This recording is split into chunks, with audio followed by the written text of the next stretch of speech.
Donc, rebonjour à tout le monde, bienvenue à ce webinaire qui me ravit particulièrement. Alors la première chose que je vais faire, c'est juste 2-3 petites choses techniques. Pour vous dire, d'une part, que ce webinaire est enregistré et que vous recevrez, par mail avec le mail que vous avez utilisé pour l'inscription, un lien pour, vous reconnecter à la vidéo et qu'elle sera de toute façon, avec tous les autres webinaires, d'AGED Montessori Lifestyle sur notre chaîne YouTube. Donc vous pourrez, vous replonger dedans si vous en avez besoin. Deuxième petite chose, vous avez, dans la liste des onglets, un onglet Q&R. Cet onglet, il va vous permettre de poser des questions.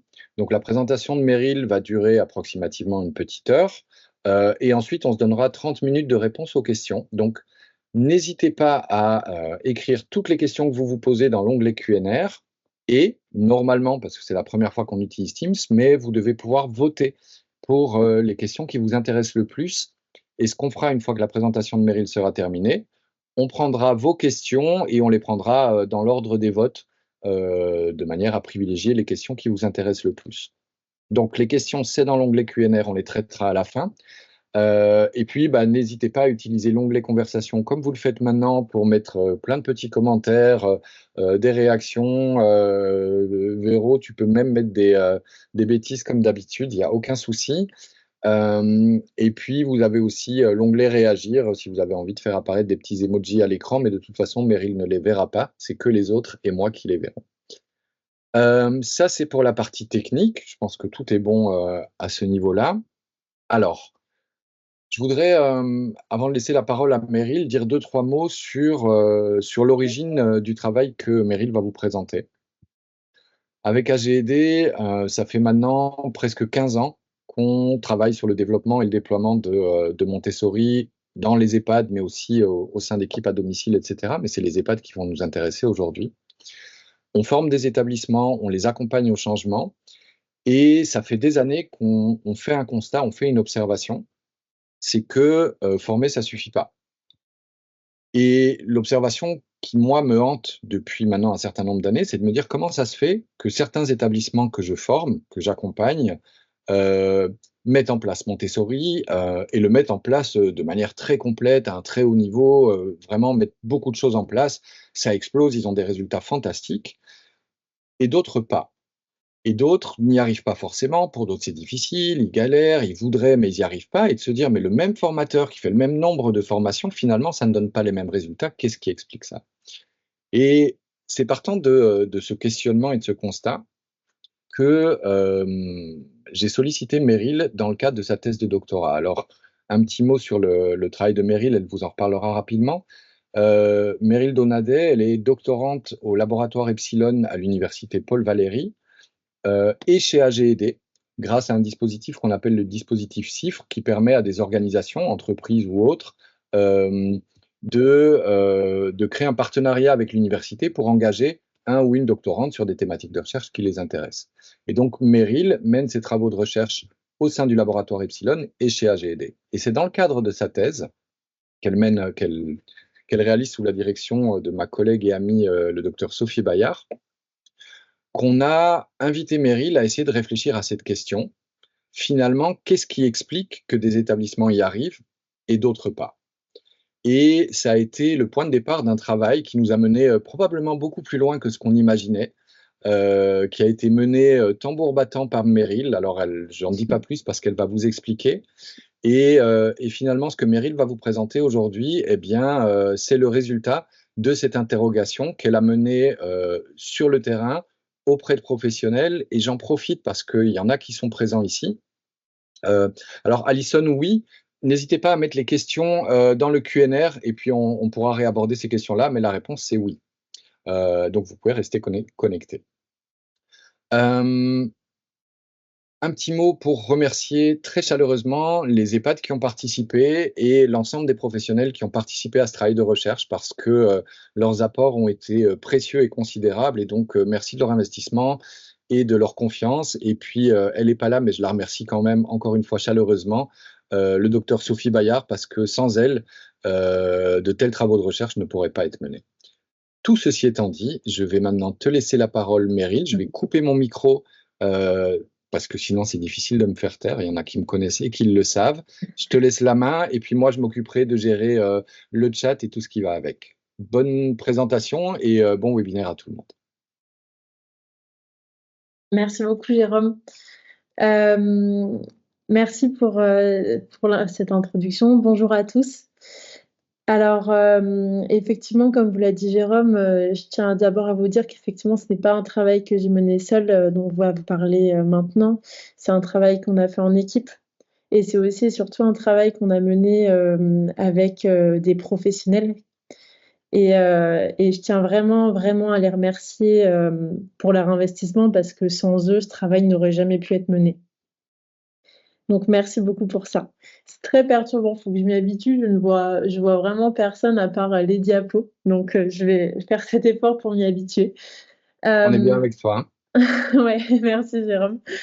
En tout cas, je suis vraiment très contente d'être là ce soir avec vous. Merci beaucoup d'être présent. Comme l'a dit Jérôme, c'est un travail que je mène depuis maintenant vraiment plusieurs mois. Ça a pris des heures et des heures et des heures d'analyse. Et donc, j'espère que ça vous sera utile. Pendant toute cette présentation, je vais vous inviter à réfléchir sur vos pratiques. L'idée vraiment, c'est que quand on fait de la recherche, c'est que ça ne reste pas que dans notre petit monde de chercheurs, mais que ça puisse se diffuser auprès des professionnels pour que ça vous soit utile. Et voilà, je vous invite à faire des parallèles entre ce qui va être évoqué et vos pratiques du quotidien. Alors, on va se lancer. Déjà, donc au niveau du fil conducteur, on va reprendre un petit peu le fil conducteur qu'on retrouve dans un article scientifique. Donc, dans un premier temps, je vais vous parler des enjeux de ce travail. Je voulais débuter cette présentation par une citation donc, qui est issue d'un entretien que j'ai réalisé avec un professionnel qui travaille en maison de retraite. Notre but, c'est de faire changer aussi le regard sur les EHPAD. Déjà, l'EHPAD, ça peut être un choix. Et puis surtout, ça peut être mieux qu'un domicile. C'est un vrai choix de vie. Ça peut être un vrai lieu de développement où on peut se développer jusqu'au bout de la vie. Je trouvais que c'était important de débuter avec cette citation parce que finalement, c'est quand même un point commun, je pense qu'on partage tous ici. Et l'idée, ça va être de voir comment est-ce qu'on peut atteindre cet objectif-là. Alors vous le savez, nous, notre piste pour atteindre cet objectif, c'est bien les approches centrées sur la personne. Donc les approches centrées sur la personne sont vraiment recommandées depuis des décennies et ne cessent d'être réaffirmées comme intervention de première intention auprès des personnes qui ont des troubles cognitifs liés à l'âge. Qu'est-ce que c'est? C'est une philosophie d'accompagnement qui reconnaît les besoins, les valeurs, les expériences de vie et les capacités de chaque personne. Mais cette philosophie, on a besoin d'un modèle concret d'application de ces principes. Et vous le savez, nous, notre modèle, celui qu'on propose, c'est la méthode Montessori. Donc la méthode Montessori, elle est beaucoup étudiée, en fait, elle est étudiée de deux façons. Elle est beaucoup étudiée déjà en tant que cadre d'activité, donc en tant qu'intervention non médicamenteuse. Mais elle est aussi étudiée comme modèle global d'accompagnement en maison de retraite. Et ici, c'est ce dont on va en parler maintenant. Alors, je vais assez vite parce que je pense que vous êtes déjà tous assez experts du sujet. Mais rapidement, je vais vous rappeler un peu les grands principes de ce modèle d'accompagnement. Et donc, je m'inspire d'une revue qui a été publiée par Jérôme dans une revue française. Donc déjà, Montessori, c'est un changement de regard sur la personne. On part d'un regard qui est centré sur la pathologie, les déficits, un regard centré sur qui est la personne, quelles sont ses capacités, quels sont ses intérêts. On va chercher à redonner au maximum du choix et du contrôle aux personnes dans leur quotidien.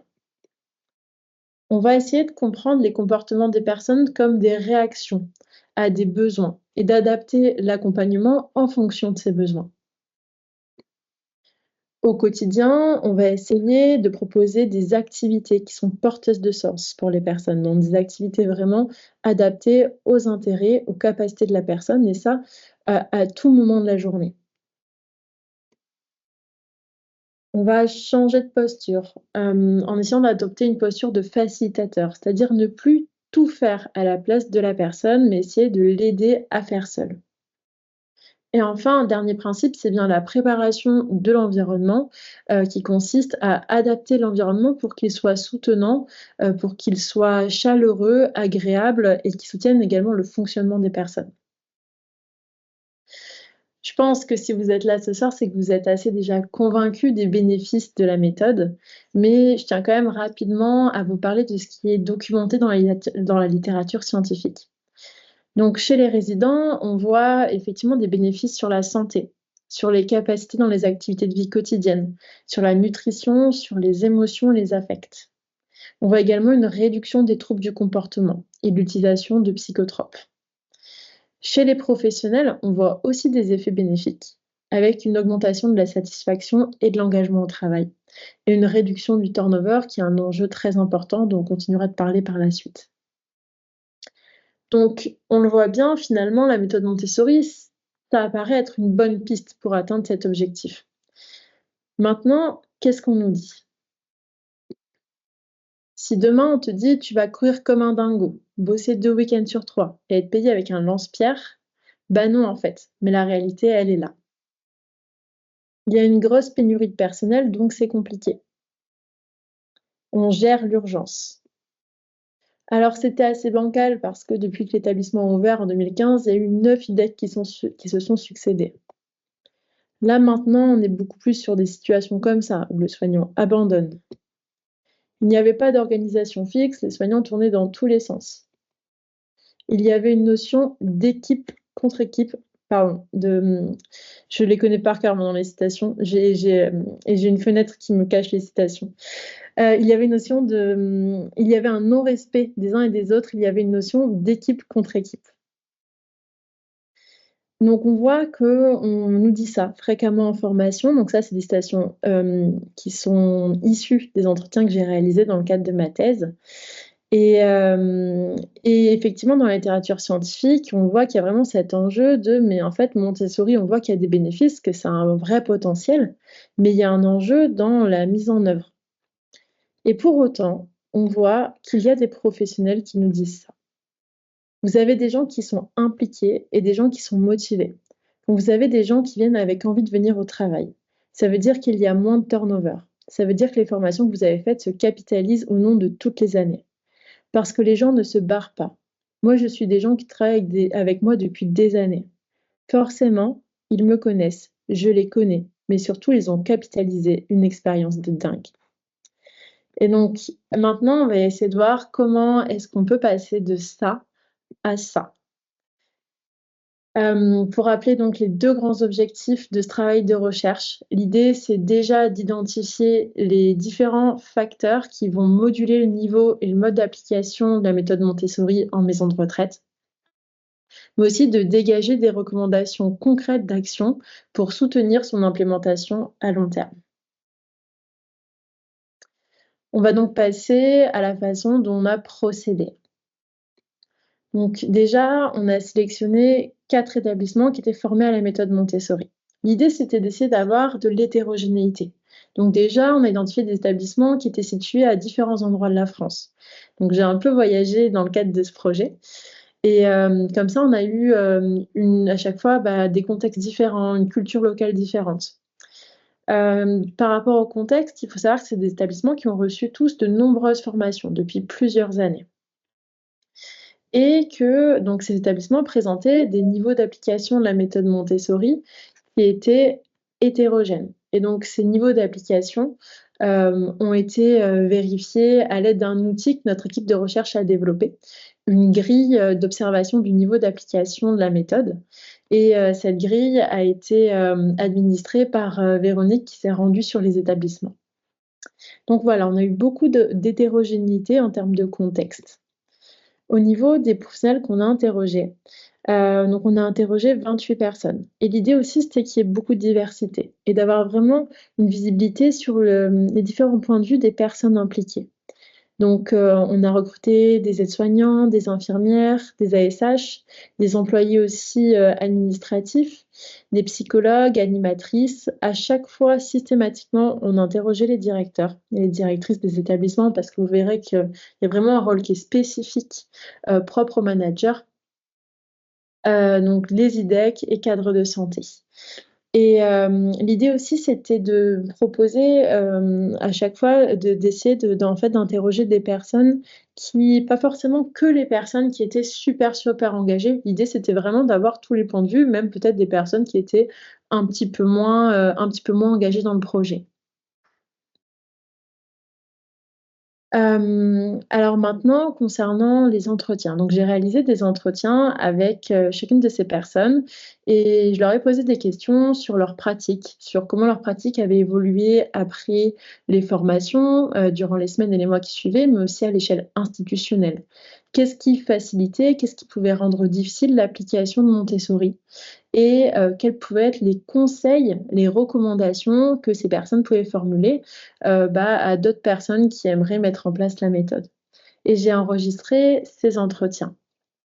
Puis ces entretiens ont été retranscrits, donc j'ai retranscrit les entretiens, je les ai remis au propre et après il y a eu l'étape d'analyse. Donc on a procédé à ce qu'on appelle une analyse thématique, c'est-à-dire que l'idée c'est qu'en fait j'ai relu chaque phrase de ces 500 pages d'entretien et j'ai extrait à chaque fois des idées, des différentes idées qui étaient présentes dans les entretiens et qui revenaient. Et à partir de ça, on a fait une synthèse.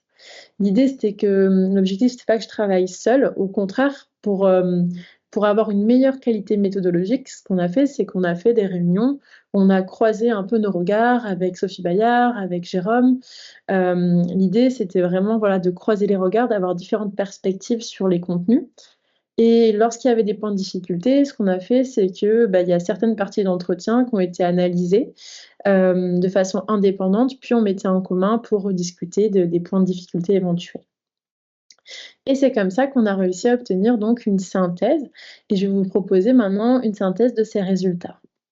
Alors cette synthèse, elle se découpe en 3 axes. Déjà, comment ont évolué les pratiques dans les établissements avec le temps? Quels sont les facteurs qui ont modulé l'évolution de ces pratiques? Et enfin, quelles sont les actions, les solutions et recommandations que proposent les professionnels pour essayer de soutenir l'application de Montessori dans le temps? Alors, dans un premier temps donc, je vais vous parler de cette question de l'évolution temporelle du changement de pratique. Ce qui est intéressant, c'est qu'au début, c'était pas forcément un objectif qu'on s'était fixé, de vraiment détailler ce point-là. Et finalement, quand j'ai commencé vraiment à mettre mon nez dans les entretiens, je me suis rendu compte que les professionnels décrivaient toujours des étapes. Alors ces étapes, selon l'établissement, elles ne durent pas toutes la même durée. Hem et ça va vraiment dépendre de plein de facteurs qu'on verra par la suite. Mais en tout cas, il y avait vraiment des trajectoires différentes en différentes grandes étapes et c'est ce qu'on va voir maintenant. Alors déjà, le premier temps, c'est vraiment le temps juste après la formation, ces réactions post-formation. Il faut avoir conscience, et ça je le dis notamment, si parmi nous il y a, des directeurs, des managers qui veulent, organiser des formations. En fait, les formations, elles vont bouleverser les professionnels, parce que ça va amener vraiment un changement de regard, un changement de perspective. Et ce changement de regard, il peut un petit peu déstabiliser dans le sens où il y a certaines personnes qui peuvent parfois se sentir un peu perdues, au sens où ça fait beaucoup de choses d'un coup. Par exemple, perdu parce qu'en fait, pour moi, c'était quelque chose de nouveau qu'il fallait mettre en place. À la fois, ça peut être parfois difficile à vivre, dans le sens où ça va nous amener à nous remettre en question sur nos pratiques. Donc, par exemple, cette formation, au départ, elle m'a amenée à m'interroger sur ce que j'ai pu faire et j'ai pris conscience de mes maladresses. Donc, il est vrai que c'est dans ce sens-là que je dis que ça m'a brassée. Je me suis rendu compte que j'ai fait des erreurs. Et à la fois, les équipes sortent toujours de la formation avec un enthousiasme énorme, une motivation très forte et même certaines personnes parlaient vraiment de révélation. Donc par exemple, témoignage d'une aide-soignante, vraiment cette formation, c'était la découverte de ma vie. Clairement, je le dis tout le temps à ma directrice, elle rigole, mais je me suis rendu compte qu'en fait, vraiment, j'étais faite pour ça. Et alors, comment est-ce que ça évolue? En fait, il y a en gros 2 grandes tendances. À la sortie des formations, les personnes sont assez motivées, elles vont essayer de commencer à mettre en place des choses. Mais finalement, on se rend compte que c'est pas toujours si simple. Donc, par exemple, une psychomotricienne qui me dit, il y a des choses qui sont dures à mettre en place pour les soignantes. Moi, j'avais espoir que ce soit utilisé et ça a été dur à mettre en place. Et à la fois, on a aussi la tendance à ce qui peut être inverse. C'est-à-dire que les personnes vont vous dire, par exemple, en sortant de la formation, on se disait: «Oh là là, tu vois pas, ça va être long à mettre en place, de faire telle ou telle chose» et en fait, pas du tout, ça se fait naturellement et on va essayer de voir du coup, qu'est-ce qui peut faire que finalement, ça peut se faire naturellement. Et enfin, à long terme, donc là, je parle de plusieurs mois, même plusieurs années, on va avoir plusieurs trajectoires. Alors, avec le temps, on peut voir que même si les équipes sortent hyper motivées des formations, la méthode peut s'essouffler dans le temps. Par exemple, je ne suis pas sûre que tout ce que j'ai mis en place, en fait, ait été maintenu. Il peut aussi avoir une forme de fluctuation, c'est-à-dire que dans un établissement, on va vivre des périodes, on va vivre des événements qui vont faire que des fois la méthode va s'essouffler, mais qu'on va quand même redynamiser le projet. Et il y a un troisième profil d'établissement, où on va être plutôt sur quelque chose où la méthode vient s'ancrer. C'est-à-dire qu'elle se maintient dans le temps, elle devient ancrée dans les pratiques, ça devient naturel et plus ça devient naturel, plus c'est facile. Et en fait, plus c'est facile, plus les personnes vont faire des propositions et même jusqu'à aller à, des choses pardon, des propositions qui vont dépasser ce qu'on avait imaginé. Donc par exemple, plus on se développe, plus on trouve d'autres dimensions qu'on n'aurait absolument pas imaginées il y a 1 an.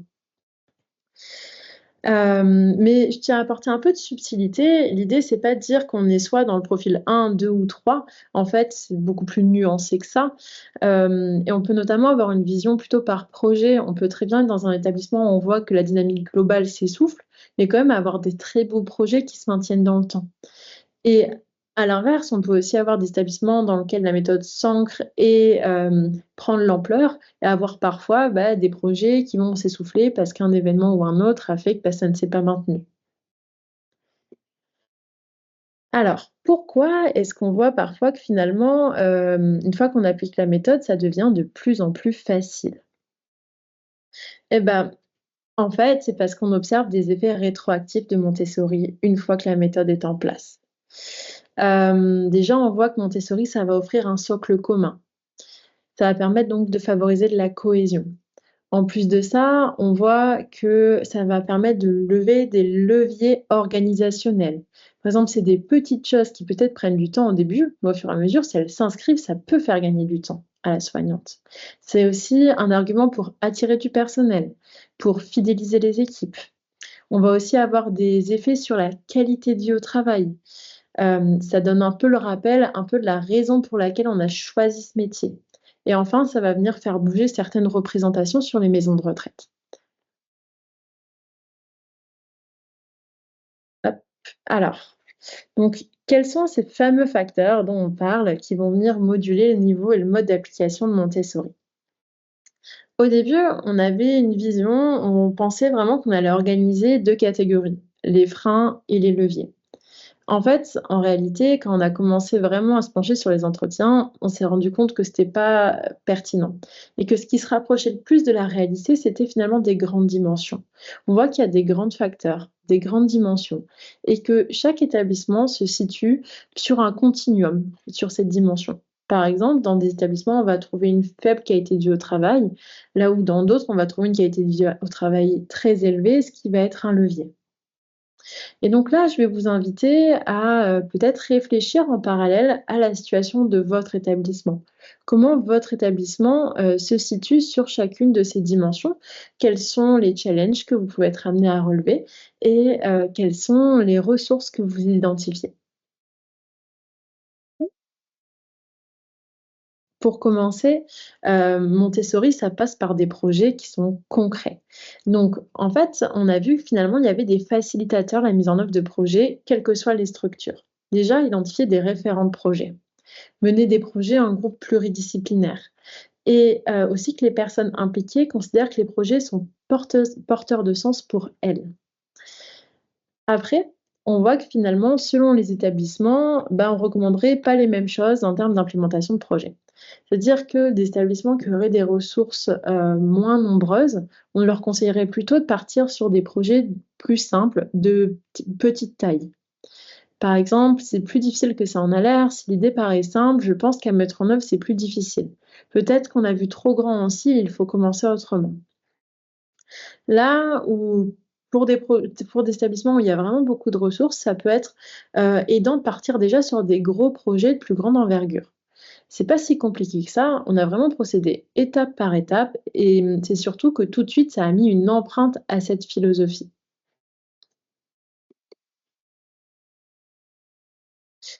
Maintenant, qui va porter ces projets? Alors, donc il va y avoir plusieurs acteurs. Déjà, un acteur clé qui va avoir un rôle vraiment majeur, c'est la direction. Là, vous avez par exemple une directrice qui nous dit: «Si l'encadrement n'est pas convaincu, ça sert à rien». Et effectivement, bah, les directeurs vont avoir un rôle dans le soutien des équipes, dans le pilotage du projet. Le fait d'avoir un soutien de la direction, forcément, ça facilite. C'est le plus important parce que parce que c'est la direction les meneurs de l'établissement. Qu'est-ce qui va venir moduler pas de pardon, j'anticipe. Les directeurs ne sont pas les seuls. Leur investissement est nécessaire, mais pas suffisant. Il faut des équipes engagées. Et donc, dans les entretiens que j'ai réalisés, j'ai vraiment vu des beaux témoignages des personnes qui étaient extrêmement engagées. Je suis investie parce que tous les projets m'intéressent. Je trouve que tout ce qu'on met en place, c'est super intéressant. Voilà le témoignage d'une aide-soignante. Et donc, il y a vraiment des personnes qui vont agir même comme des leaders, des personnes qui vont commencer à porter des projets, proposer des choses. Et malheureusement, dans tous les établissements que j'ai visités, il y a toujours des personnes qui sont moins investies. Le niveau d'engagement n'est pas partagé par tout le monde. Et donc, on verra par la suite un peu comment on fait. Comment on fait avec cette situation où on a aussi des personnes moins investies. Donc, qu'est-ce qui va moduler le niveau d'engagement des professionnels et aussi des managers? Hem, je vous invite du coup là, si vous êtes face à une personne qui ne s'investit pas à la hauteur que ce que vous souhaiteriez, je vous invite à vous poser ces questions. Quelles sont les pratiques antérieures de cette personne? Est-ce qu'il y a des routines ancrées chez cette personne? Je parle notamment de souvent, on va avoir une culture sanitaire qui peut être ancrée par rapport, à la formation initiale de la personne. Quelles sont les valeurs de la personne? Est-ce que la personne porte des valeurs qui sont en cohérence avec les principes de Montessori? Est-ce que cette personne-là vit des événements personnels qui font que, c'est pas toujours facile d'amener du changement de pratique quand dans notre quotidien, voilà, il y a des choses qui ne vont pas forcément en cohérence avec ce qu'on applique au sein de l'établissement?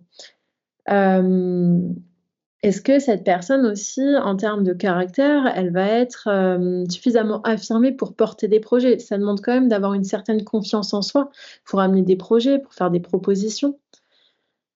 Un autre axe, ça va être vraiment, est-ce que la méthode Montessori a du sens pour la personne? C'est très important cette notion de comprendre la méthode et percevoir son intérêt.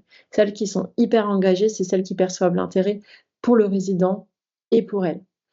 Et ça, on verra que c'est un axe sur lequel on peut énormément jouer. Et enfin, quelles sont les croyances et représentations de la personne? Maintenant, un autre acteur essentiel, ça va être les familles. Quand je suis allée en formation, j'ai entendu des personnes qui disaient: «Oui, mais comment on va faire si, par exemple, une personne passe le balai, mais que la famille voit qu'elle passe le balai, ça peut être super mal interprété». Effectivement, des fois, les familles peuvent être un peu résistantes, pas toujours être en adéquation avec le projet. Par exemple, c'est un peu compliqué parce qu'en plus, des fois, il y a aussi des familles qui n'adhèrent pas non plus, qui poussent un peu justement à «Bah oui, tu as raison, il ne faut pas te servir tout seul». Et pour autant, on a des établissements où on nous dit: «Vous avez des familles qui sont subjuguées vraiment de ce qu'on fait». Qu'est-ce qui va venir à nouveau moduler l'engagement des familles? Vraiment, cette clé de la compréhension va être essentielle. Pourquoi est-ce que mon père passe le balai? En fait, il y a vraiment des intérêts derrière qu'il va falloir transmettre. Donc la question de la compréhension de la perception de l'intérêt, ça va être un enjeu clé.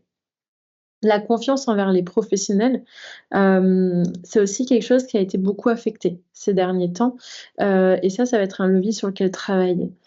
Et enfin, la culture, les attentes des familles. Donc, on m'a transmis qu'effectivement, à cause de cette image qui est créée autour des EHPAD, des fois, on a des attentes qui vont être centrées sur la sécurité, sur l'aspect sanitaire, et peut-être pas sur, en fait, peut-être que ma famille peut vivre une expérience de développement personnel dans cet établissement, s'investir dans la maison, etc. Ça, par rapport aux images qu'on crée des maisons de retraite, c'est pas forcément ancré. Et donc, des fois, il y a des personnes qui vont arriver avec des représentations, des attentes qui ne sont pas forcément les mêmes que ce que nous, on va proposer avec Montessori. Et enfin, eh bien, les résidents, bien sûr, les résidents sont des acteurs majeurs qui vont participer à tout ça. Il y a des professionnels qui nous témoignent que finalement, des fois, ils proposent des projets et que les résidents ne sont pas toujours en adéquation, par exemple, là, avec ce projet-là, de garder cette autonomie. Pour autant, on a quand même beaucoup d'exemples dans les entretiens, beaucoup d'exemples de personnes qui sont extrêmement engagées, qui prennent des rôles sociaux, qui adhèrent à fond au projet. Alors à nouveau, qu'est-ce qui va faire qu'une personne va être plus ou moins engagée, un résident va être plus ou moins engagé? Il y a toujours cette question des attentes qui va revenir aussi pour les résidents. Il y a des personnes qui vont venir chercher un lieu de vie, un lieu de collectivité, la création de liens sociaux, participer à la vie de la maison. Là où il y a des personnes qui vont plutôt chercher à ce qu'on fasse les choses pour eux. C'est un petit peu le contrat attendu pour certains. Il y a toujours cette notion de compréhension. Mais en fait, par exemple, pourquoi est-ce qu'on va me proposer, que je me serve moi-même alors qu'on pourrait très bien me servir mon repas? Donc là, il va y avoir toujours cet enjeu, d'expliquer l'intérêt. Des fois, même si nous, ça me paraît évident, maintenant, à force, ça ne paraît pas du tout évident pour tout le monde. Et cette notion aussi, du profil de résident, quelles sont ses habitudes? Il y a par exemple des personnes qui ont l'habitude de vivre en foyer et des personnes, par exemple, qui sont en situation de handicap et qui maintenant rentrent en maison de retraite. Et ces personnes-là, elles vont énormément se saisir de cette vie en collectivité, de s'investir dans la maison. Là où il y a des personnes, par exemple, qui ont toujours vécu avec des femmes de ménage. Donc c'est sûr que si on leur propose de mettre la table, ça ne fait pas sens pour elles. Et donc c'est là que je viens amener une petite prise de distance par rapport à ce que je suis en train d'évoquer. C'est que finalement, on nous a dit des fois: «Les personnes ne sont pas toujours engagées, c'est un frein». Mais recevoir, une personne qui vous dit: «Non, j'ai pas envie de participer», finalement, accepter ce non, accepter ce refus, c'est tout à fait appliquer Montessori. La même manière, réfléchir à comment proposer quelque chose qui est vraiment adapté à la personne, à ses habitudes de vie, à sa façon de fonctionner, c'est Montessori. Donc c'est pour ça que j'invite vraiment à ce qu'on prenne de la distance par rapport à ces éléments-là, accepter un non, adapter pour que ça corresponde vraiment à qui est la personne, au profil du résident, c'est tout à fait appliquer Montessori. Alors, un autre enjeu très important, la qualité de vie au travail. Comment demander à des personnes qui viennent au travail avec la boule au ventre, avec du stress, toujours en conflit, de changer leurs pratiques? À l'inverse, voilà ce que nous dit une directrice, on sait qu'une salariée qui est bien, elle va être bienveillante. Alors, qu'est-ce qui joue sur la qualité de vie au travail? On le sait, on est sur des professions, c'est une réalité où il y a des contraintes physiques et psychologiques importantes, où les conditions de travail peuvent être compliquées. Par exemple, quand on se retrouve avec un salaire tout juste au SMIC, avec des horaires atypiques, en travaillant le week-end et qu'en plus on arrive pour travailler sans avoir le soutien des équipes, sans pouvoir parler, en ne sachant pas de qui on va s'occuper, je pense que oui, ça met une charge mentale assez conséquente. Et pour autant, dans les entretiens, il y a des personnes qui m'ont vraiment partagé qu'ils avaient une très belle qualité de vie au travail. Ils étaient vraiment heureux au travail, que le travail était un moyen pour eux de se développer au niveau personnel. Qu'est-ce qui a facilité ça? Déjà de la cohérence entre ce qu'on va demander aux professionnels en termes d'accompagnement des résidents, dans la notion de bienveillance, de respect du choix, dans la confiance et ce qu'on va faire, au niveau du management avec les professionnels. Donc cette cohérence-là va être hyper importante. Le soutien et la cohésion au sein des équipes, le soutien de la direction, ça aussi, ça va être un axe indispensable. Il y a plein de fois où les personnes m'ont dit: «Mais moi, je sais que, la direction me fait confiance, que je peux proposer des projets et que derrière on me soutient» et ça, c'est hyper fort. Et du coup aussi il y a cette valorisation qui arrive parce qu'en fait, on a le sentiment de bien faire notre travail, on a le sentiment, d'apporter du bien-être, aux personnes qu'on accompagne et ça va être vraiment hyper important, surtout dans un contexte où on a des professions qui sont extrêmement stigmatisées par la société. Par exemple, si c'est pour le résident et quand je le vois enfin sourire parce qu'il a fait quelque chose, je me dis que je suis fière. Enfin, je passe aux ressources organisationnelles. On va souvent vous parler du temps. Oui, mais est-ce qu'on va avoir le temps pour appliquer Montessori? Il y a beaucoup de personnes qui m'ont dit que finalement, le temps n'était pas un frein. Par contre, c'est vrai que c'est un levier. Plus on en a, plus ça peut être aidant. C'est principalement le temps qu'on nous donne, clairement, plus on a du temps et plus on en fait. Hem, Ce temps, il va dépendre de l'organisation au sein de l'établissement. Il va dépendre des ressources humaines, du taux d'encadrement. Le taux d'encadrement, lui aussi, va dépendre, des capacités de recrutement, mais également de la stabilité des équipes et tout ça qui va être très lié à la qualité de vie au travail. La stabilité des équipes, notamment le turnover, bien sûr, c'est un enjeu majeur parce qu'on va former les équipes, mais s'il y a beaucoup de turnover, on capitalise pas les formations. Donc ça va être un enjeu sur lequel il va falloir absolument travailler. Et enfin, les ressources financières sont aussi évoquées comme un levier parfois pour acheter du matériel. Même si on peut aussi, se débrouiller autrement parce que, Montessori, ça reste quelque chose de décrit comme, peu coûteux et aussi rentable, parce que justement on va capitaliser, après sur les formations en diminuant le turnover. Enfin, dans les facteurs, on a aussi des facteurs qui vont être propres à l'établissement. Donc, la localisation va déterminer, par exemple, les capacités de recrutement et la culture locale des personnes impliquées. On a aussi une histoire qui est portée par l'établissement, une culture d'établissement. On a des établissements où déjà, on voit que même avant formation, il y a cette culture centrée sur la personne. Là où dans d'autres établissements, on va avoir une culture plus hôtelière et effectivement, c'est compliqué d'expliquer aux résidents qu'ils sont en capacité de faire quand eux estiment qu'on doit faire à leur place parce que justement, on est sur de l'hôtellerie. Donc ça va être un enjeu à travailler. Il y a aussi la culture et l'engagement du groupe d'établissement. La gouvernance du groupe d'établissement a choisi de généraliser l'approche Montessori dans l'ensemble des établissements. Ça a débloqué un frein. Et à plus large échelle, effectivement, les maisons de retraite se situent dans un contexte sociétal. Et il va y avoir des facteurs qui vont affecter de la même manière, finalement, tous les établissements. On a eu la crise sanitaire, bien sûr. Il y a aussi tout ce qui est de l'ordre des représentations sociétales sur les maisons de retraite, sur les troubles neurocognitifs, sur la stigmatisation qui peut être appliquée aux professionnels. On a des limites spécifiques aux réglementations. La distribution des médicaments doit être faite par les infirmiers. Elle est de leur responsabilité, donc on ne peut pas laisser l'autonomie à un résident dans un EHPAD. Il y a aussi des challenges spécifiques aux maisons de retraite en général. La vie en collectivité est difficile, par exemple. On a aussi des résidents qui décèdent, d'autres qui arrivent, donc il faut qu'ils se réacculturent à ça. Donc il y aura des challenges, qu'on ne pourra pas des freins parfois qu'on ne pourra pas faire bouger, mais on verra quand même, comment on peut faire avec. Alors maintenant, on passe aux actions, solutions et recommandations. Je vais vous inviter à essayer d'identifier à votre niveau, qu'est-ce que vous pouvez faire pour, vous saisir des ressources que vous avez identifiées et dépasser les challenges. Déjà, on va parler des managers. Les managers ont ce fameux rôle clé. Alors qu'est-ce qu'il faut faire? Il y a des actions de restructuration. Une première chose qui va être hyper importante, c'est de créer un projet d'établissement centré sur Montessori. Ça va apporter de la cohérence, qui va apporter de la cohésion et de l'engagement. Après, on a vu effectivement Montessori, il y a de la motivation, mais des fois ça s'essouffle. Donc comment est-ce qu'on peut faire? Organiser des groupes de travail.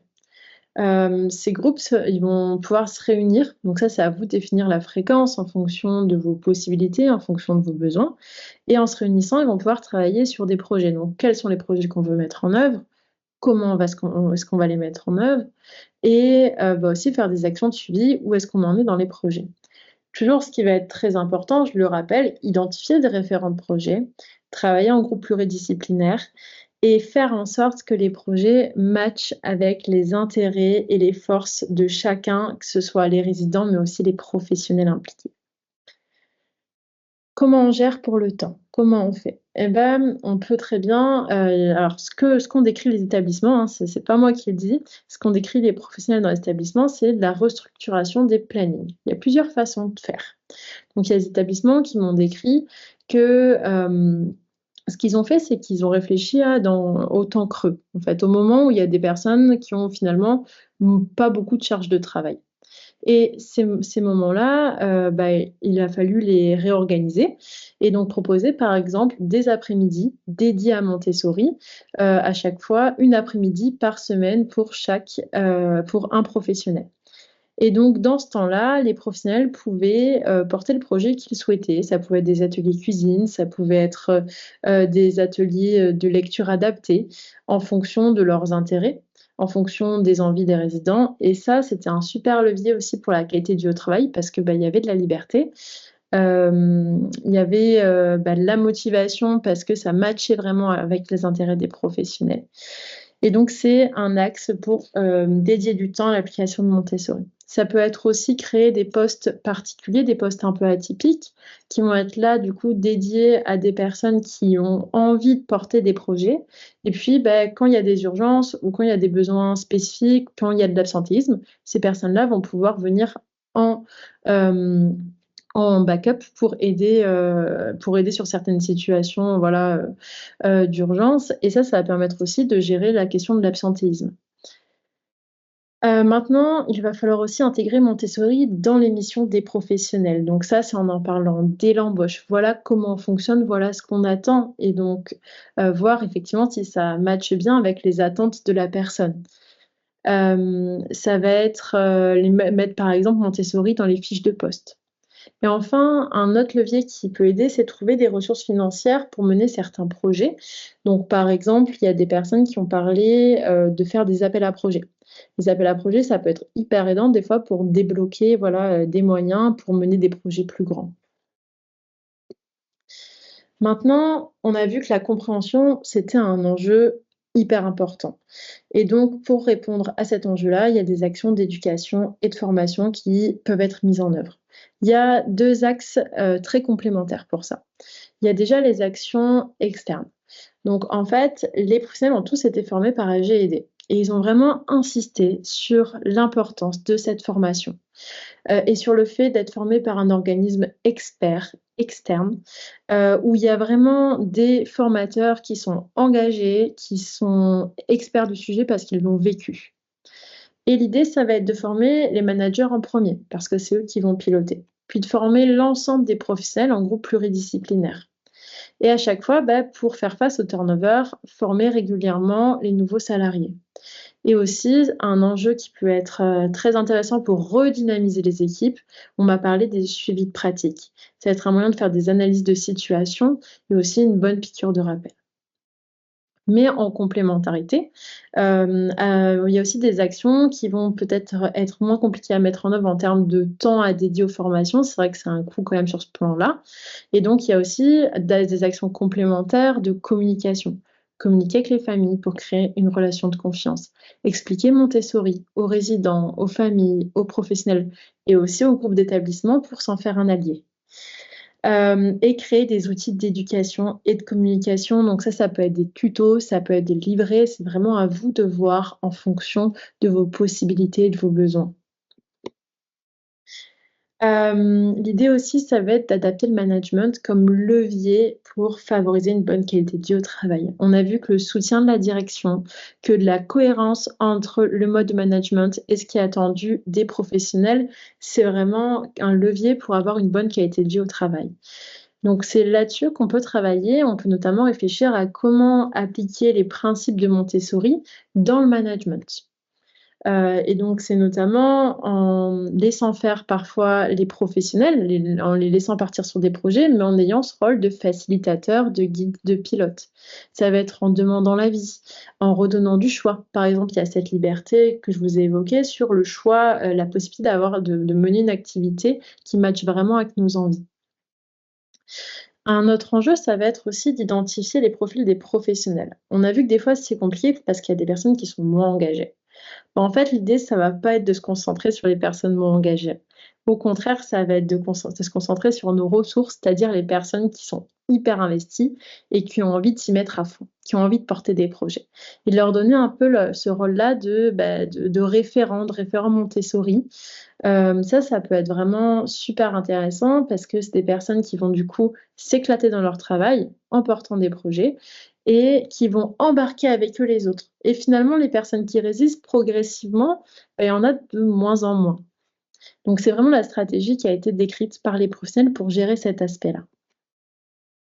Et enfin, du coup, effectivement, il y a toujours cette attention constante sur Montessori pour pas la laisser s'essouffler.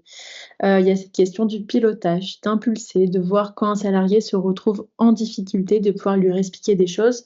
Donc il faudra toujours du suivi. Chez les professionnels, maintenant, il y a vraiment un enjeu de communication aussi, que vous êtes les premières personnes au contact des familles. Donc, vous êtes les premières personnes à pouvoir expliquer ce que vous faites, expliquer pourquoi vous faites les choses de cette manière, parce que c'est en lien avec la méthode Montessori qui a des bénéfices sur tel ou tel point. Communiquer aussi avec les résidents pour leur expliquer. Un enjeu pour essayer de faire face à cette question du turnover, ça va être aussi de partager les connaissances et les compétences aux nouveaux venus. Par exemple, il faut intégrer tous les nouveaux qui arrivent. On dit voilà, c'est quoi Montessori et jusqu'où va Montessori. Donc ça peut être faire des binômes pour montrer comment vous travaillez, par exemple. Et enfin aussi, appliquer Montessori entre professionnels, ça a été évoqué, agir en facilitateur entre professionnels, demander l'avis. Ça peut être aussi utiliser des mémos, des checklists qui agissent comme des aides externes. Et en fait, les professionnels peuvent aussi adopter des actions de suivi de projet. Par exemple, il y a une animatrice et une aide-soignante dans les entretiens qui m'ont décrit, qu'elles fixaient elles-mêmes des projets qu'elles souhaitaient mettre en œuvre, qu'elles identifiaient les étapes, à mettre en œuvre, les ressources, qui, quoi, où, comment, pourquoi. Voilà, elles avaient ce fonctionnement-là. Puis qu'elles mettaient tout en œuvre et qu'après elles demandaient les retours des personnes pour faire ce fameux suivi de projet, et réadapter en fonction des besoins de chacun. Et je tiens à vous lire cette citation d'une directrice. Ils pilotent eux-mêmes, mais il n'y a que comme ça que vous avez du résultat, parce qu'en fait, votre cerveau, il ne peut pas absorber, tout piloter, tout gérer, tout organiser, toutes les réunions. Je dis aux soignants de s'appuyer sur le résident pour venir alléger leur pratique. Mais je me l'applique à moi-même. J'allège ma charge mentale en laissant faire les gens, et pour eux, c'est un luxe. Finalement, il y a beaucoup, de personnes qui m'ont parlé, de principes Montessori pour déployer Montessori. Progresser étape, par essai-erreur, du plus simple au plus compliqué. Construire le déploiement en identifiant d'abord les ressources et du coup, en identifiant comment les utiliser pour avancer. Adapter l'application toujours aux personnes impliquées, aux intérêts, aux forces des résidents, des professionnels. Il y aura toujours ces contraintes sanitaires et légales, mais en fait, il y aura toujours des stratégies pour les contourner et ça, j'inviterai, Jérôme à nous partager des exemples dans le temps d'échange qu'on aura, si ça vous intéresse. On ne pourra pas les changer, mais il y a vraiment des beaux exemples, pour, toujours faire avec. Enfin, Montessori, ce n'est pas que l'affaire des personnes qui travaillent en maison de retraite, mais en fait, c'est aussi l'affaire des chercheurs, des politiques, des organismes de santé. Et donc, c'est vrai que c'est aussi des actions collectives qui peuvent faire bouger les choses. À votre niveau, la notion d'échange entre établissements est très importante. Donc il y a un réseau qui doit se développer. Il y a notamment des exemples de réunions. On m'a parlé de réunions, entre professionnels d'établissements différents pour parler de qu'est-ce qui a été mis en place, qu'est-ce qui a été aidant et en fait, ça donne des idées et ça permet d'aller toujours plus loin. Après, dans les changements, l'idée, ce serait vraiment d'aller sur une transition nationale, d'un modèle qui est centré sur le médical à un modèle d'accompagnement. Donc là, un enjeu, c'est déjà de changer cette image des maisons de retraite. Et je pense qu'avec un Montessori, on a un bon levier pour ça, pour changer un peu ce qui s'y passe. Et donc, n'hésitez pas à communiquer sur vos victoires. Ça, c'est un axe très, très important. L'idée aussi, ce sera de changer un jour les formations initiales. Je vois comment nous, on a été formés à Montessori dès le début dans notre master de psychologie. En fait, ça fait qu'on n'a pas une culture sanitaire ancrée, ça fait qu'on n'a pas des choses à déconstruire. Et donc, c'est sûr que c'est plus simple. Et enfin, il y a cette idée d'établir des lignes directrices centrées sur la personne.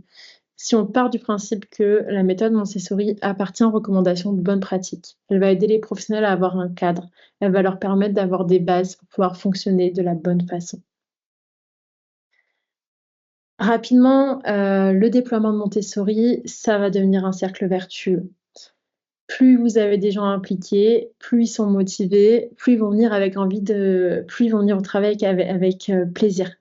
Donc, on a une augmentation de la qualité du travail. On a des ressources organisationnelles qui vont se débloquer. Il y a moins de turnover. Les formations vont se capitaliser. Les gens ne se barrent pas, pour reprendre les mots de ce directeur. Et en fait, progressivement, ça va être de plus en plus simple d'appliquer Montessori. Et plus ça va être simple d'appliquer Montessori, plus vous allez avoir ces effets-là et on rentre vraiment dans ce cercle vertueux. Rapidement, quelques éléments de discussion sur tous ces résultats. Déjà, ce qui est important, c'est de vous dire que ces facteurs sociétaux, spécifiques aux établissements, organisationnels, propres à la qualité de vie au travail et propres à l'engagement des différents acteurs, il n'y a pas que nous qui les mettons en évidence, il y a aussi d'autres études scientifiques.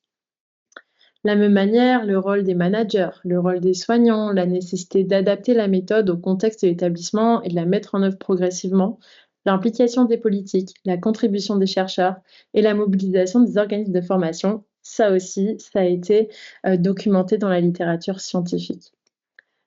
Un point intéressant, c'est de se rendre compte que finalement, on a mis en évidence des facteurs et des recommandations propres à Montessori, mais en fait, on les retrouve dans les approches centrées sur la personne en général. Et aussi, même plus largement, on retrouve ces mêmes facteurs, la qualité du travail, les ressources organisationnelles, comme des leviers pour d'autres interventions de changement de pratique en maison de retraite.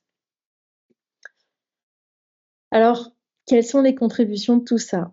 J'espère que ça a vraiment permis déjà de reconnaître la réalité de ce que vivent les professionnels.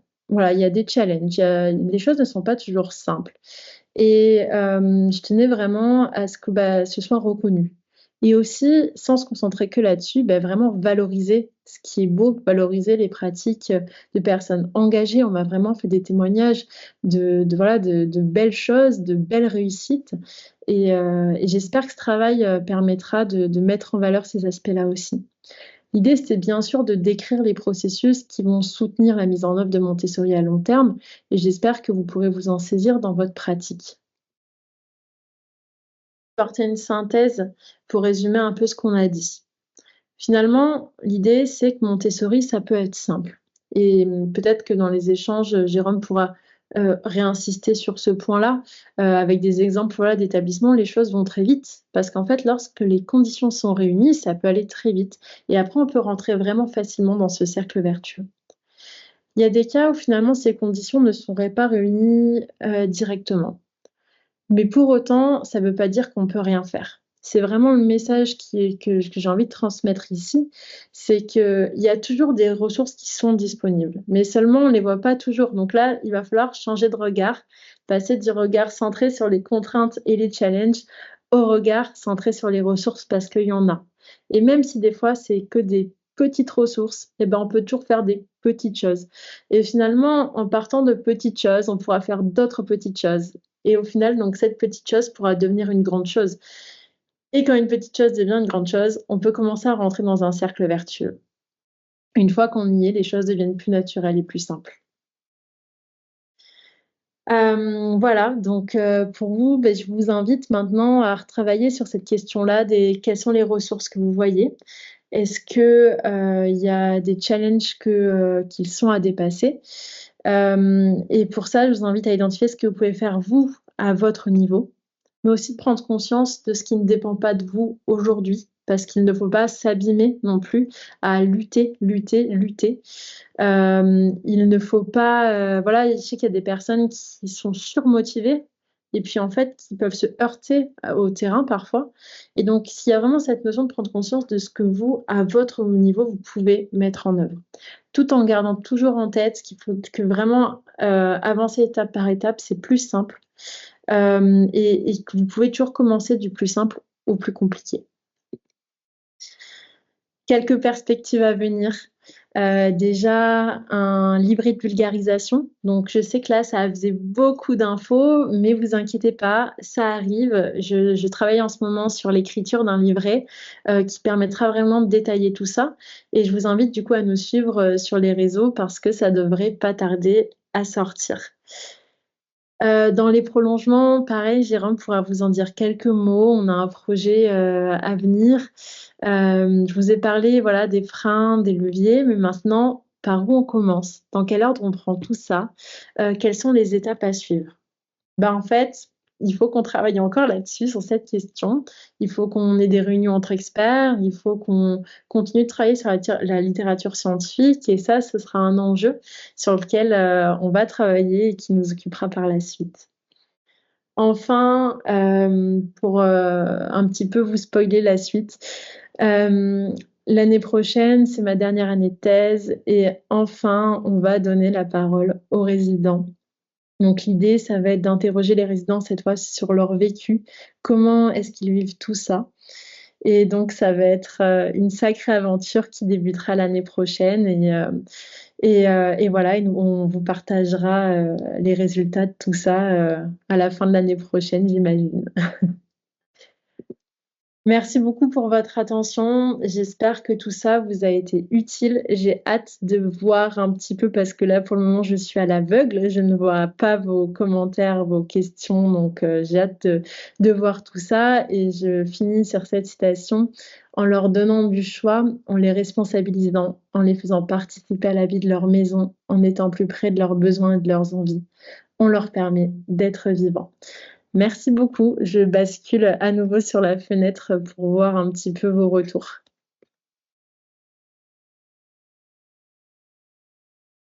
Merci beaucoup, Meryl.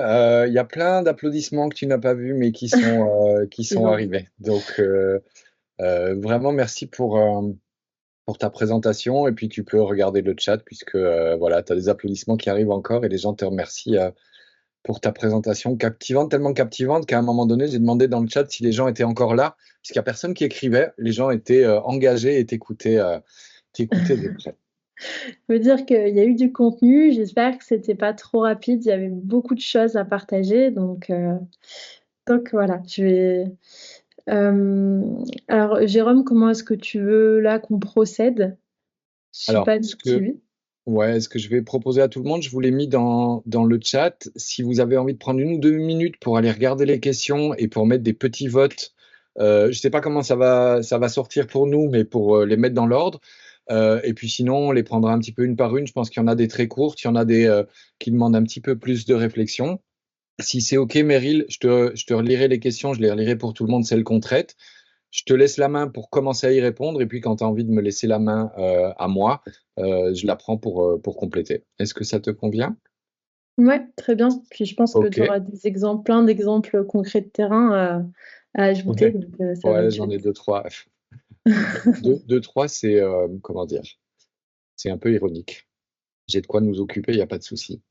OK, alors, il n'y a pas énormément de votes, je vous laisse continuer à voter, mais comme on va avancer, je vais prendre la question qui a le plus de votes, qui est une question de notre collègue et ami Muriel Moons de Belgique, que je connais bien. Il travaille pour l'association Senior Montessori, qui accompagne des établissements en Belgique. La question de Muriel est la suivante. Je te laisse voir si toi, dans ton travail, tu as eu des réponses, et puis je compléterai si besoin. Dans l'accompagnement des familles, il est en effet important de pouvoir informer, sensibiliser les familles, mais comment les engager à venir aux séances d'information? Ok. Merci beaucoup pour la question. Donc, j'aurai quelques éléments de réponse et après, je te laisserai la main, Jérôme. Déjà, en fait, mais ça, je pense que ça s'appliquera un petit peu à toutes les questions. Là, on a évoqué beaucoup de choses, mais après, il faudra voir aussi, vous, qu'est-ce qui fait écho avec le contexte de l'établissement dans lequel vous êtes. C'est-à-dire que là, on a donné des grandes lignes directrices, et après, c'est à vous de voir comment vous allez vous l'approprier.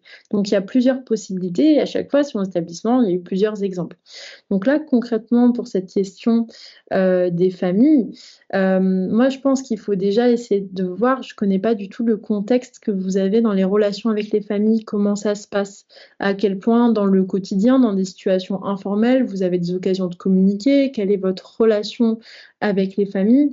Et donc ça, moi, je pense que déjà, c'est un premier enjeu, c'est vraiment cet enjeu de la relation qui est partagée par les familles. Après, de ce qui a été mis en œuvre par les établissements, j'ai vu que finalement, il y avait des axes de communication qui n'étaient pas que dans le cadre des réunions d'information. Donc, ça peut être de la communication avec des livrets, avec des tutos qui peuvent être mis sur Internet, avec les réseaux sociaux. Et ça peut attirer l'œil et voir qu'en fait, waouh, il a l'air de se passer des trucs vachement sympas dans l'établissement et de s'y intéresser un petit peu plus. Donc voilà, moi, les axes que j'aurais préconisés. Mais je pense que Jérôme, tu peux compléter peut-être avec des exemples plus concrets. Oui, alors je vais rejoindre ce que Meryl dit. Je pense que la question des familles, c'est un enjeu qui est très large, qui est très complexe. Je distinguerais deux temps. Le premier temps, on va peut-être parler d'abord, parce que c'est là que ça commence finalement, de comment se construit la relation avec les familles dès le départ et dès l'entrée dans l'établissement. Et je donne un exemple. Alors, ça répond pas encore tout de suite à ta question, Muriel, mais je vais y arriver après. Il y a un établissement que je connais assez bien, dont il y a au moins une illustre représentante qui est présente aujourd'hui, dans lequel la visite de préadmission est réalisée par des résidents. Et ce sont donc des résidents qui vont faire la visite de l'établissement à la famille. Pour avoir assisté à un de ces moments-là et avoir discuté avec la famille en question qui venait de visiter l'établissement, je peux vous assurer que tout de suite, ils comprennent qu'il y a un établissement particulier. Et en fait, la relation à la famille se commence à ce moment-là. Et vous voyez, on revient sur appliquer Montessori pour développer Montessori, mais c'est commencer par des petites choses simples en utilisant les ressources qu'on a, ici des résidents, mais qui vont avoir un impact important et qui vont créer de la confiance. Les familles, l'enjeu, il est là. Un autre exemple, c'est un établissement qui crée des moments de rencontre et de partage. Alors, merci Marie, c'était évidemment à toi que je pensais. Des établissements qui vont créer des moments de partage et de rencontre avec les familles, mais également dans l'informel. Euh, qui vont aussi partager ce que Meryl disait, des vidéos. Tiens, voilà, on se permet de vous partager une vidéo de votre proche parce que on a eu un très beau moment avec votre proche, etc. Bref, il s'agit de faire vivre la relation et surtout pas de la faire vivre uniquement sur un mode défensif où on se protège en permanence parce qu'on a peur des plaintes que les familles pourraient amener. Donc la clé, c'est de venir nourrir la confiance, montrer qu'il se passe des choses et inviter les familles à des temps d'échange et de rencontres. C'est également proposer aux familles de venir, pas hésiter à donner un coup de main, à faire du bénévolat au sein de la structure, à dire vous faites partie de la communauté. Alors comment on les fait venir c'était ta question spécifique. Il y a aussi des modes de contact avec les familles dans lesquels il faut être un peu harcelant. On vous envoie un joli petit livret qu'on a construit d'informations, on vous appelle, on vous laisse un message. Ça serait important que vous soyez là et j'ai en tête un autre établissement qui, lorsque moi j'étais invité à venir donner une conférence aux familles, au départ, elle avait eu 4 réponses. Et la direction m'a dit, je les ai pas lâchés en fait. Je les ai contactés, insisté et tout. Alors tout le monde n'est pas venu. Par contre, ceux qui sont venus, ils ont un peu pris une claque et puis là, ils ont commencé à parler aux autres. Et de nouveau, on passe par des petites étapes pour créer un cercle vertueux. Mais le point central, il commence à l'entrée, il commence à l'arrivée. Comment on crée une relation de confiance, comment on montre aux gens que ici on va travailler différemment et leur faire passer le message. Vous n'êtes pas que un client, c'est-à-dire celui qui paye l'EHPAD, mais vous êtes un membre de l'accompagnement et de la communauté à part entière. À vous de voir à quel endroit vous avez envie de vous impliquer. Dernier petit point très vite, c'est en lien avec ce que Meryl disait à propos des résidents qui diraient non, ça j'ai pas envie. La vision Montessori, c'est aussi, parfois il y a des familles qui n'ont pas envie de venir, elles ont aussi des besoins humains fondamentaux, c'est trop complexe pour elles, elles ont des enjeux, et leur dire, on tenait à vous partager ça vraiment, n'hésitez pas si vous avez des questions à revenir vers nous, mais en même temps, c'est également leur droit et on peut être OK avec ça. Voilà, j'espère avoir contribué à répondre à la question. Alors, j'arrive pas à voir l'onglet conversation et Q&A en même temps, donc je regarderai vos commentaires. Je propose de passer à une question suivante, si je regarde dans les likes. Alors, on a la question de Léna, qui a posé plusieurs questions, mais celle qui a eu le plus de votes est la suivante. Alors ça, Meryl, tu vas aimer. C'est une question qui a été abordée dans le cadre de ton travail, je le sais. Alors, je te lis la question. Je suis tout à fait d'accord avec l'idée que l'EHPAD doit rester un lieu de vie et que le résident doit pouvoir avoir la liberté d'aménager sa chambre comme il le souhaite, par exemple. Mais en tant qu'établissement, on est aussi soumis à un cadre réglementaire de plus en plus contraint. Je pense notamment à l'évaluation HAS et aux exigences en matière de sécurité incendie, de prévention des chutes, de maîtrise du risque infectieux. Dans ce contexte, comment trouver un équilibre entre liberté du résident et sécurité collective? Où place-t-on le curseur entre le respect de l'autonomie et les obligations de l'établissement? Je te laisse commencer, puis j'aurai certainement des choses à dire à ce sujet. Oui. Donc ça fait partie des éléments. En plus, c'est rigolo parce qu'on a discuté avec Jérôme en préparant le webinaire. En fait, effectivement, il y a cette notion-là de contrainte légale et sanitaire qu'on a évoqué un moment dans la présentation. Ce que je disais, c'est que malheureusement, ces contraintes-là, on ne pourra jamais les changer. Et on est quand même obligé de les respecter, mais on peut toujours les respecter. Et pour autant proposer quand même des choses. C'est pas impossible. Donc déjà, moi, je dirais que sur la question de l'aménagement des chambres, il y a vraiment cette idée-là de pas toujours voir la chose trop grande. Peut-être qu'effectivement, il y a des contraintes qui font que vous n'allez pas pouvoir faire un truc vraiment comme chez eux, pousser jusqu'au bout, parce qu'effectivement, il y a telle ou telle contrainte que vous ne pourrez pas, que vous devriez respecter. Mais dans l'aménagement des chambres, il y a déjà plein de choses qui peuvent être faites sans aller peut-être jusqu'à ces étapes-là où on va être obligé de jouer sur cette sécurité incendie, par exemple, etc. Donc ça va être sur peut-être le choix de décoration qui, pour le coup, ne poserait pas de problème. Voilà, le choix peut-être de cadre photo. Je sais pas, je ne connais pas du tout le contexte de votre établissement. Mais là, moi, je dirais peut-être que c'est dosé dans jusqu'où on peut aller dans la décoration de la chambre, qu'est-ce qu'on peut faire. Voilà, tout en gardant l'équilibre, effectivement, il y a des choses qu'on sera toujours obligé de respecter. Et là, c'est vrai que Jérôme a vraiment des exemples super sympas d'établissements dans lesquels ils ont réussi à travailler sur comment faire avec la contrainte, mais tout en la respectant, mais tout en allant dans notre projet. Je te laisse la parole, Jérôme. J'avais oublié cet exemple-là, je vais commencer par celui-là et puis je vais rajouter une ou deux petites choses vraiment très importantes sur cette question qui est présentée comme étant la barrière et ça va rejoindre les commentaires que Marie est en train de poster dans l'onglet conversation. Il y a quelques années de ça, je travaillais avec un établissement en Suisse. Alors, j'ai pas retrouvé la photo, Meryl, je l'ai cherchée pour vous la présenter, mais je vais vous expliquer. Ouais. Et c'est un établissement qui a envie de jouer et qui a envie d'aller loin dans la mise en œuvre de Montessori. Ils veulent que les résidents soient chez eux, ils veulent que les résidents puissent s'approprier complètement la vie de la communauté. Et notamment, les résidents sont invités à participer quotidiennement à la cuisine des repas. Ils ont une cuisine sur place. Et la réglementation, en tout cas en Suisse, mais il n'y a pas de raison que ça ne soit pas pareil ici en France, interdit aux résidents d'entrer dans la cuisine pour des questions de respect des normes d'hygiène et de sécurité. Et le directeur était très irrité, et le cuisinier aussi d'ailleurs, par cette réglementation-là.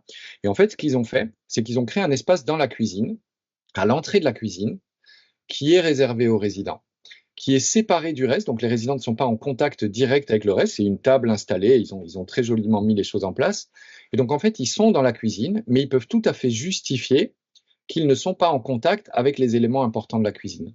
Ils ont eu des inspections sanitaires de la santé publique en Suisse et qui au début ont tiqué et en fait ça a été tout à fait validé. Et donc cette créativité-là, moi j'ai adoré parce qu'ils ont des résidents qui tous les jours vont cuisiner dans la cuisine tout en n'étant pas en contact direct avec le reste de la cuisine. C'est une manière de réfléchir à comment on peut quand même faire les choses.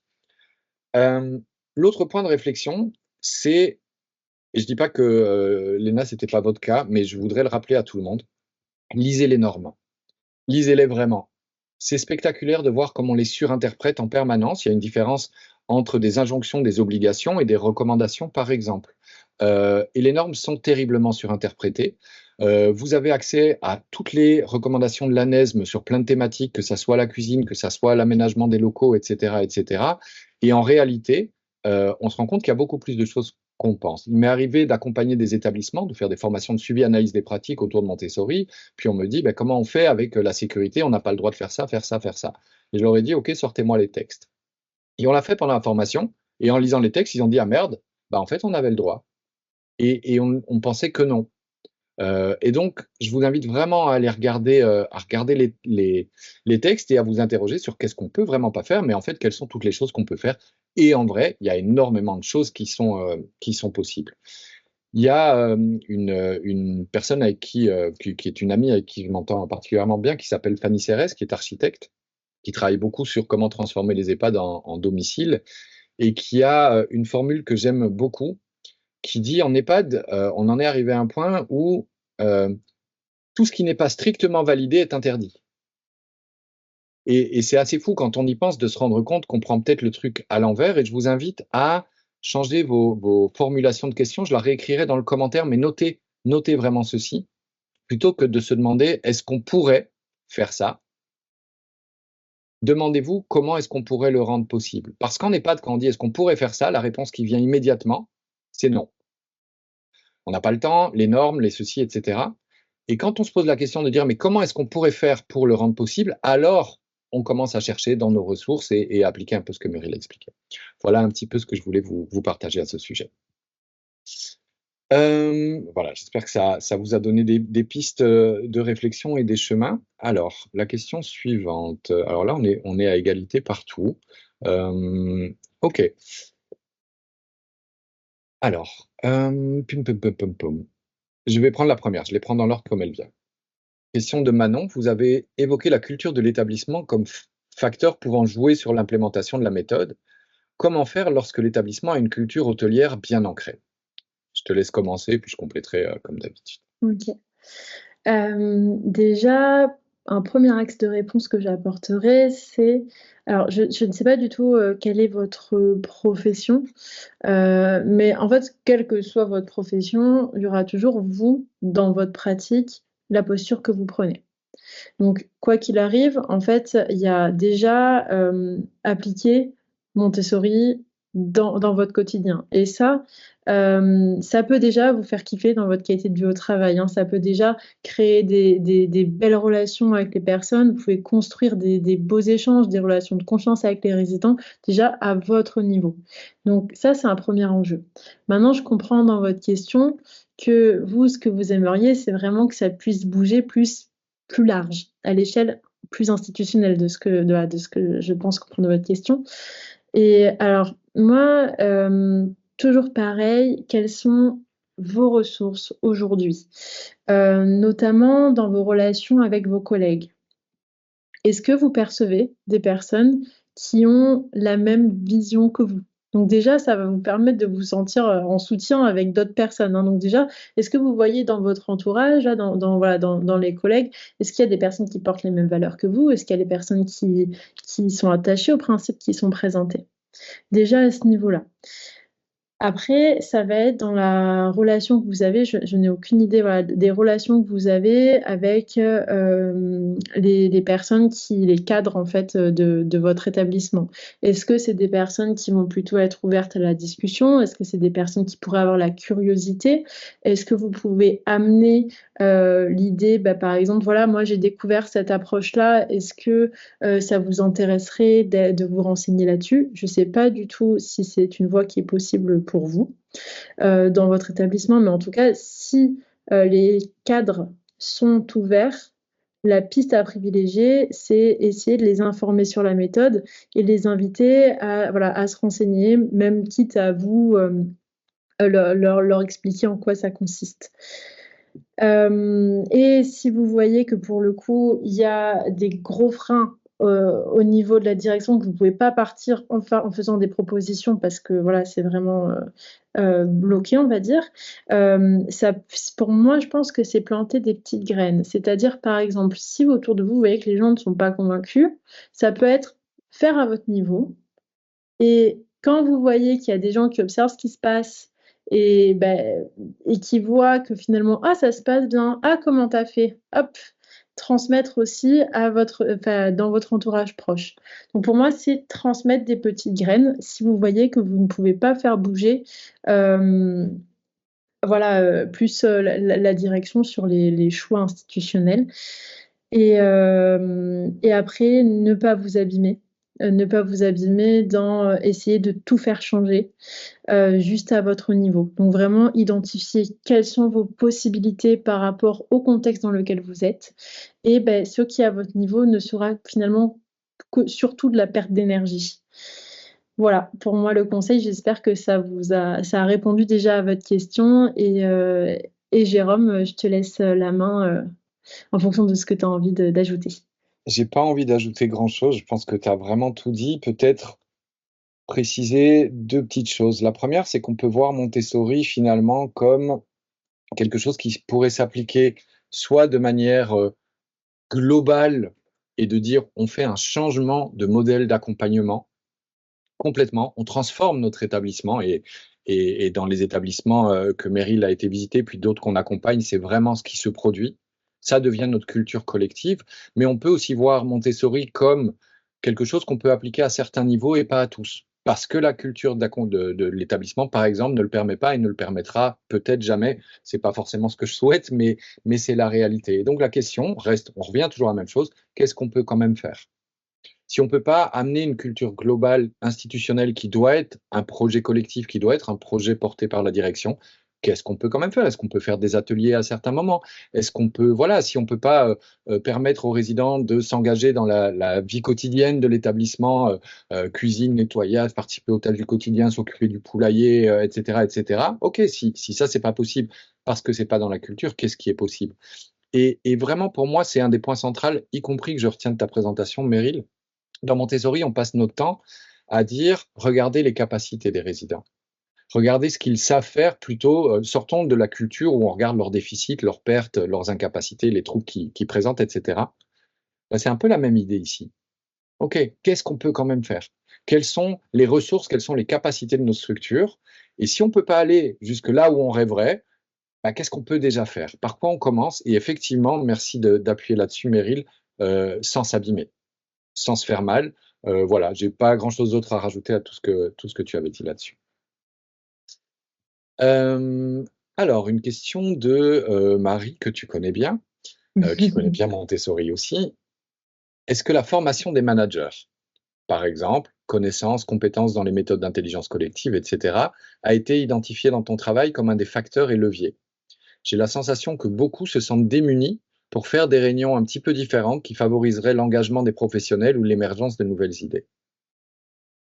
Alors, sur la formation des managers a été évoquée.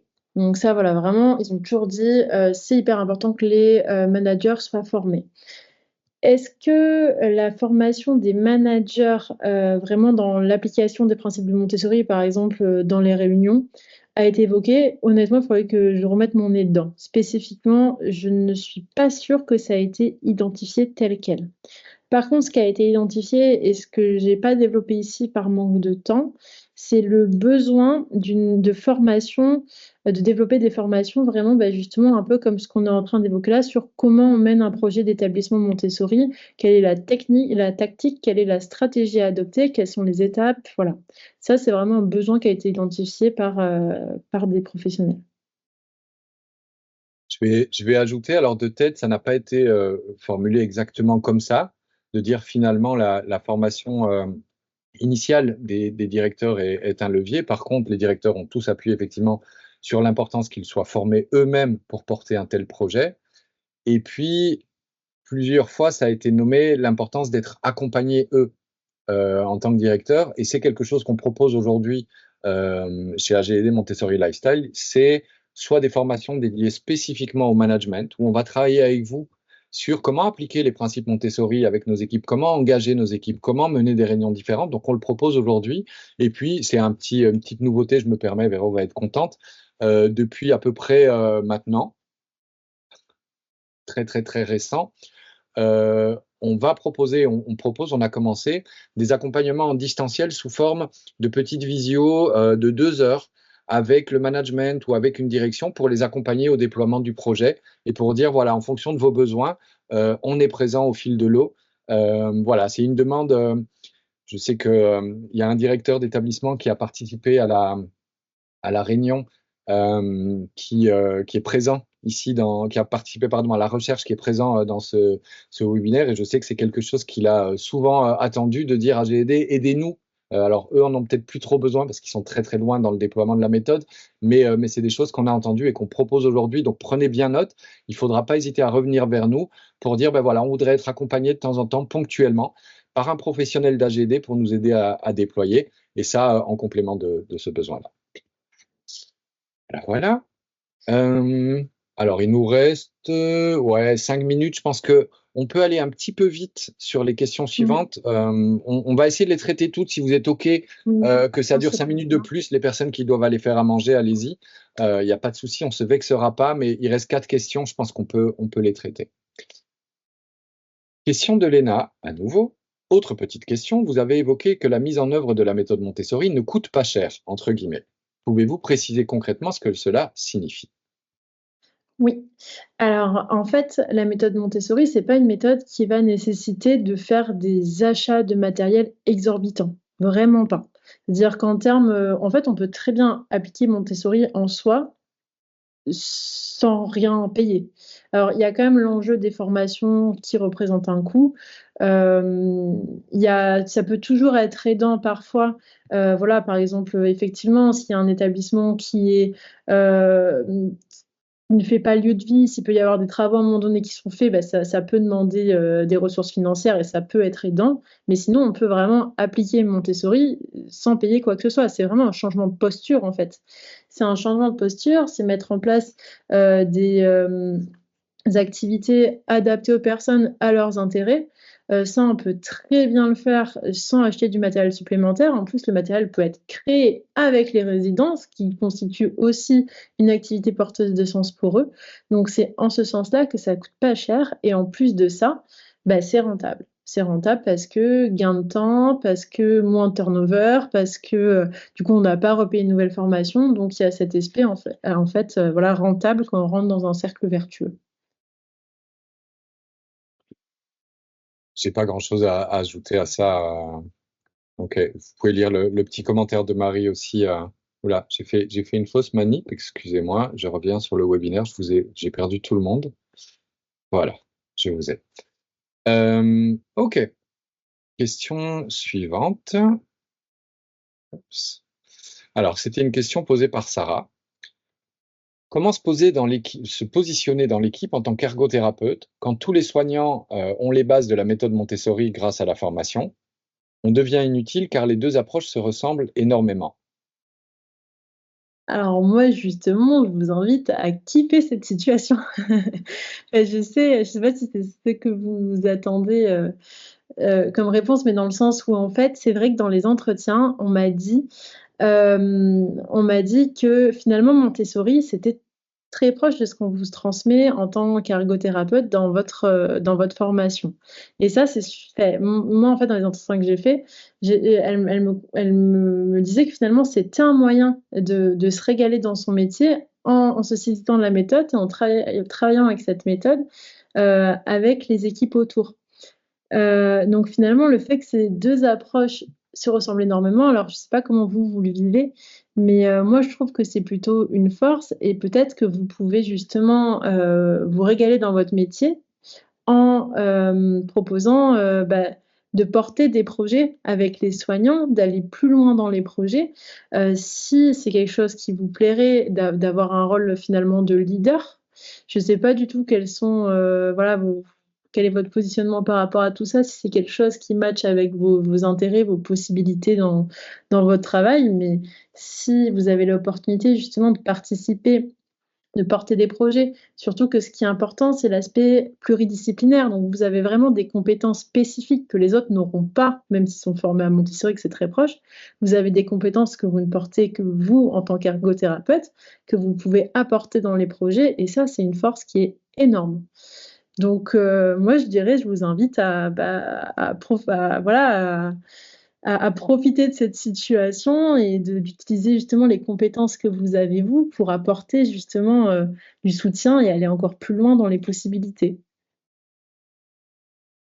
J'ai souri, Sarah, et pas du tout pour me moquer ou péjorativement, mais quand j'ai vu votre question, parce que moi j'ai habituellement la question inverse. C'est au secours, ils comprennent rien de ce que j'apporte, etc., etc. Et je me suis dit, mais en fait, effectivement, c'est plutôt une chance. Et je vois le commentaire que vous ajoutez là dans la conversation. Je pense que votre spécificité doit être de vous positionner en facilitateur pour les équipes. Je veux dire, vous avez fait plusieurs années d'études en ergothérapie. Euh, Là, vous avez des soignants qui ont eu 3 jours de formation à Montessori. Alors, quand on a un projet qui se met en place collectivement, au fur et à mesure, les choses deviennent naturelles. Moi, j'ai rencontré des soignants pour eux, tout était acquis, évident et très automatisé. Mais néanmoins, les équipes ont besoin d'être accompagnées, ont besoin d'être guidées. Et je pense que la spécificité de psychologue dans ce type d'établissement, je pense à Sophie qui est présente ici, qui pourrait en parler en long, en large et en travers, de, de psychologues, d'ergothérapeutes, de ces professions-là, peut être de soutenir, d'accompagner les équipes, de faire le lien parfois entre les équipes et le management pour amener les réflexions avec un regard qui est un petit peu plus en dehors, etc. etc. Et je pense vraiment que c'est un rôle absolument magnifique pour une ergo, en se disant, en plus ils comprennent et ils ont des clés. Voilà. Et sur les pratiques de réhabilitation, je vais pousser ce que dit Marie. Quand on fait de la réhabilitation et qu'on est ergo ou neuropsy, par exemple, ou orthophoniste, on va faire quoi? 2, 3 séances sur la semaine. Imaginez maintenant que ces 2, 3 séances sur la semaine, elles soient renforcées par des équipes qui ont les bonnes pratiques, qui savent comment guider une personne, qui savent comment lui faire faire. Mais à ce moment-là, on potentialise, on multiplie énormément les effets de notre intervention, là où avant, en fait, on faisait nos 2 heures par semaine et le reste du temps, c'était le contraire qui était fait. Et donc, en fait, on était très peu efficace. Donc, moi, je pense que vous avez un super rôle à tenir là-dessus. Alors là, la dernière. Ah, et voilà, Sophie qui rajoute un petit mot qui connaît bien ces enjeux-là, tout à fait. La dernière question, là, Meryl, je te laisse dire un mot, mais si tu es OK, Ouais. ça sera rapide, mais je prendrai. Je prendrai. J'allais dire que je pense que c'est à toi de répondre là. Ouais. Alors, je m'appelle Pascal, je travaille dans un FAM. Est-ce que Montessori est adapté dans l'accompagnement des personnes polyhandicapées avec des déficiences intellectuelles? Par exemple, la plupart de ces personnes ne savent pas lire. Alors, Pascal, je vais faire plusieurs réponses, mais rapides. La première réponse est qu'on a mené des expérimentations et qu'on travaille, on commence à travailler, mais on a accompagné des structures du secteur du polyhandicap. Et la réponse, c'est oui, ça s'adapte. Par rapport à la question du fait que ces personnes ne savent pas lire, pas grave. Nous, la question qu'on pose dans Montessori, c'est jamais qu'est-ce qu'ils savent pas faire, mais la question c'est, OK, ils savent pas lire, mais qu'est-ce qu'ils ont comme capacité et comment on peut utiliser ces capacités. Deuxième chose, on a des surprises parfois parce qu'en fait, il y a des gens qui certes ne pourraient pas lire un texte écrit, mais c'est du vécu hein, dans une telle structure, mais qui en fait sont capables de décoder des mots isolés et par exemple qui sont tout à fait capables de lire un badge. Est-ce qu'ils savent le faire tous? Non, mais quand même, il y a des personnes qui y arrivent. Et le dernier point, c'est là aussi une petite annonce, mais qui est pas encore très officielle, mais on est en train de préparer un autre projet de thèse de doctorat qui va venir évaluer et essayer de mieux comprendre un petit peu de quelle manière Montessori pourrait s'appliquer dans l'accompagnement des personnes polyhandicapées avec déficience intellectuelle. J'ai une journée de travail la semaine prochaine complète là-dessus avec des établissements de ce domaine-là pour qu'on commence à avancer. Leur réponse à eux, c'est oui, oui, c'est sûr, et en même temps, il faut qu'on comprenne et qu'on évalue un petit peu comment. Voilà, comme ça, vous êtes au courant de nos prochains projets à venir.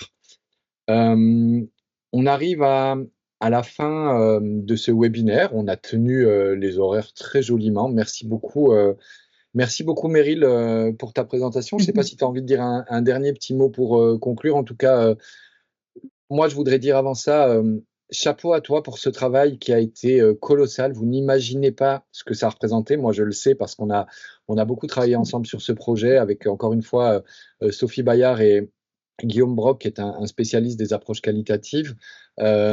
Chapeau pour la qualité de ton travail, pour les choses que tu as fait émerger. Et puis chapeau pour la qualité de ta présentation. Tu peux te détendre maintenant. Je te laisse dire le mot de la fin. Merci beaucoup, Jérôme. Merci, Véro.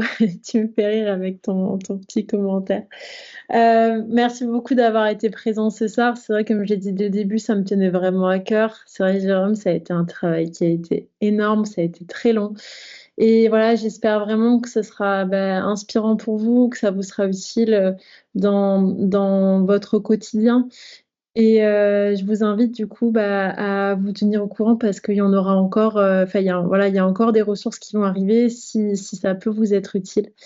Voilà. Mais merci pour votre présence et votre attention tout au long. Et merci Jérôme de m'avoir aidé, d'avoir été un super facilitateur. Merci beaucoup. T'en prie, avec grand plaisir. Merci, merci vraiment à tout le monde d'avoir été là. Je viens de mettre un petit mot et je voudrais conclure là-dessus. Ça fait longtemps qu'on fait de la recherche autour des EHPAD, autour de Montessori, etc. Et quand on a proposé à Meryl le projet de thèse, son projet de thèse, c'était on va sortir d'un champ habituel où on utilise des méthodes quantitatives, on mesure des choses, des tests, des questionnaires et des choses comme ça, et on va se reconnecter aussi à l'essence de Montessori. Plutôt que d'étudier les équipes, les professionnels, les EHPAD, on va directement aller leur demander. Et c'est une boucle qui se boucle joliment et elle a beaucoup de sens. Et donc, je voudrais remercier vraiment toutes les personnes qui sont présentes, tous les autres qui ne sont pas présents, tous les professionnels, parce qu'en fait, c'est vous qui apportez les réponses, c'est vous qui faites vivre Montessori au quotidien. Et en fait, nous, on est des facilitateurs, des transmetteurs, mais sans vous, tout ça n'existerait pas. Bravo et merci à tout le monde. Et je vous souhaite vraiment une belle route pour la suite. Et puis, on vous dit à une prochaine. Je vais arrêter le webinaire maintenant. Je vais le couper. Je vous souhaite une bonne soirée et bon appétit et à bientôt. Bonne soirée. Bonne soirée à tous.